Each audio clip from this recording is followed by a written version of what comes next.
आप चले जाइए बर्री, समदा, पाली, नागदा, ये सब कुछ ऐसे एरिया हैं बेनीपट्टी का जो विकास से बिल्कुल अछूता रह गया है। जाके दरवाजे पर खड़ा जो होता है एक सही कार्यकर्ता खड़ा होता है, सही विधायक, सही सांसद अगर चाह ले तो कोई भी चीज असंभव नहीं है। जिसका छोटा सा उदाहरण संजय झा है कि जितने भी यूथ हैं वो पूर्ण रूपेण हमसे सोशल मीडिया के माध्यम से जुड़े हैं।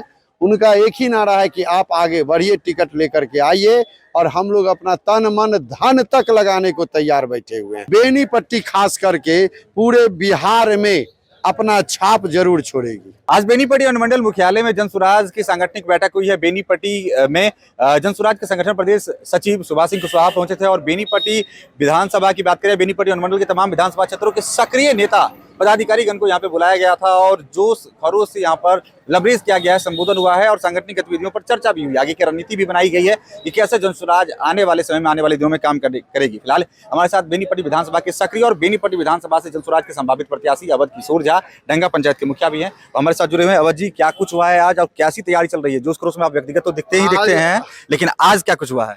आज सबसे पहले तो हमारे प्रदेश के संगठन महासचिव यहाँ आए थे, सुभाष सिंह कुशवाहा। उनके माध्यम से समस्त कार्यकर्ताओं के बीच, पदाधिकारियों के बीच कैसे काम करना है। प्रशांत जी का काम करने का तरीका तो आपको पता ही है कि वो बहुत ही सिस्टमेटिक ढंग से कहीं भी काम करते हैं और इसी का परिणाम रहा है कि फ्यूचर में जहां भी वो काम किए हैं वहां जो है विजेता बना करके लोगों को कुर्सी पर बैठाने का काम किए हैं। उसी के माध्यम से आज जो है यह कार्यक्रम यहाँ रखा गया था, जिसमें लोगों को बताया गया, समझाया गया कि हमको जनता के बीच कैसे काम करना है, जनता के बीच जाकर के कैसे संवाद करना है और कैसे प्रशांत किशोर जी के विचारधाराओं को से लोगों को प्रभावित करना है। इसी चीज पर आज यहाँ कार्यक्रम हुआ। पूर्ण रूपेण हम लोग स्वस्थ हैं कि बेनीपट्टी खास करके पूरे बिहार में अपना छाप जरूर छोड़ेगी। बेनीपट्टी विधानसभा में खासे सक्रिय और आपके सोशल मीडिया जो विंग है वो कहीं ना कहीं आपको प्रमोट करती हुई दिख रही है कि आपको विधानसभा के प्रत्याशी के तौर पर जनसुराज की बता रही है। क्षेत्र में पहुंच रहे हैं, क्या रिस्पांस मिल रहा है?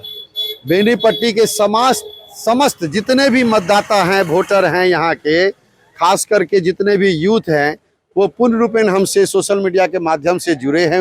उनका एक ही नारा है कि आप आगे बढ़िए, टिकट लेकर के आइए, और हम लोग अपना तन मन धन तक लगाने को तैयार बैठे हुए हैं और आपको हर हाल में बेनीपट्टी से आपको जिता करके विधानसभा भेजने का काम भी हम लोग करने का काम करेंगे। और बाहरी जो यहाँ पर आज 40 सालों से अड्डा जमा करके बैठा हुआ है उसको बोरिया बिस्तर समेट कर भेजने का काम भी करेंगे।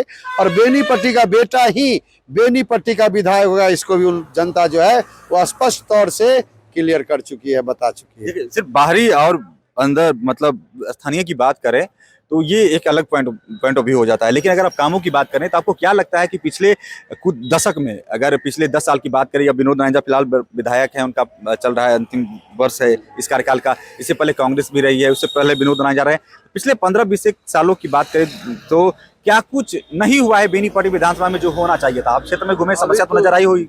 जी, अभी तो हम गाँव घूम रहे हैं, एक एक पंचायत जा रहे हैं, कहते हम लोग 21वीं सदी में जी रहे हैं, लेकिन वास्तव यह है कि हम लोग अभी 15वीं सदी में ही फंसे हुए हैं। आप चले जाइए बर्री, समदा, पाली, नागदा, ये सब कुछ ऐसे एरिया हैं बेनीपट्टी का जो विकास से बिल्कुल अछूता रह गया है। वहाँ के जनता का कहना है कि बरसात आने से पहले 4 महीना का राशन खरीद के हम लोग घर में बंद हो जाते हैं। जब बहुत ज़्यादा मजबूरी होता है तभी हम बाहर जाते हैं, नहीं तो बाहर निकलना हम लोग का मुश्किल हो जाता है। और दुर्भाग्य है, खास करके मिथिलांचल का तो सबसे पुराना एक हिस्सा है कि सारी दुनिया हो जाए तब जाके मिथिलांचल को काम करना है, और उसमें भी बेनीपट्टी का दुर्भाग्य यह है कि सबसे बाद में यहाँ पर वर्क होता है।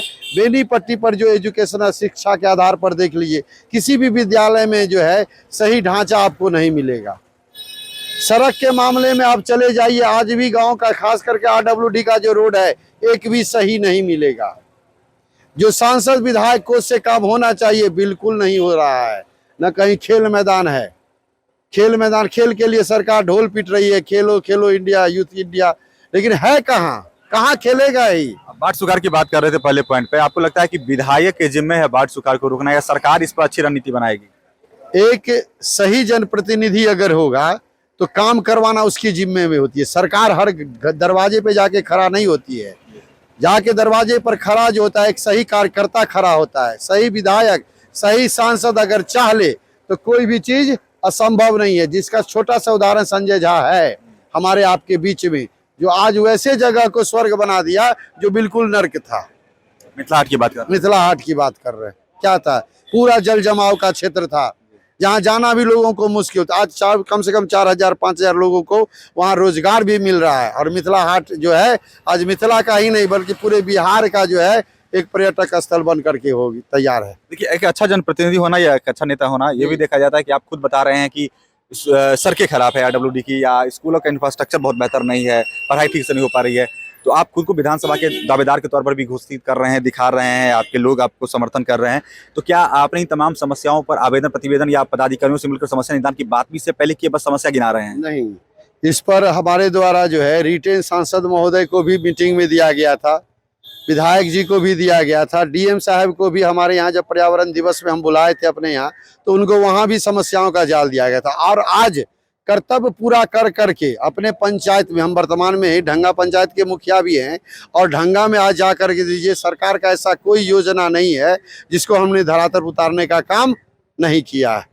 आज वहाँ अपने पंचायत को सुदृढ़ करने के बाद अपने दिल में यह इच्छा शक्ति आई है कि अगर हम पंचायत को मजबूत कर सकते हैं तो बेनीपट्टी का बेटा होने का फर्ज भी हम बहुत बखूबी निभा सकते हैं। आपके पंचायत के लोग भी ये वीडियो देखेंगे जैसा आप दावा कर रहे हैं?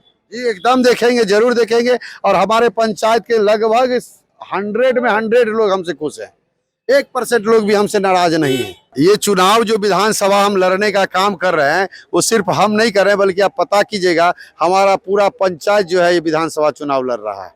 अपने अपने स्तर से सारे लोग गांव-गांव में घूम करके जितने भी रिलेटिव है उनको बता करके विधानसभा में अवध किशोर झा को विधायक के रूप में देखना चाह रहे हैं।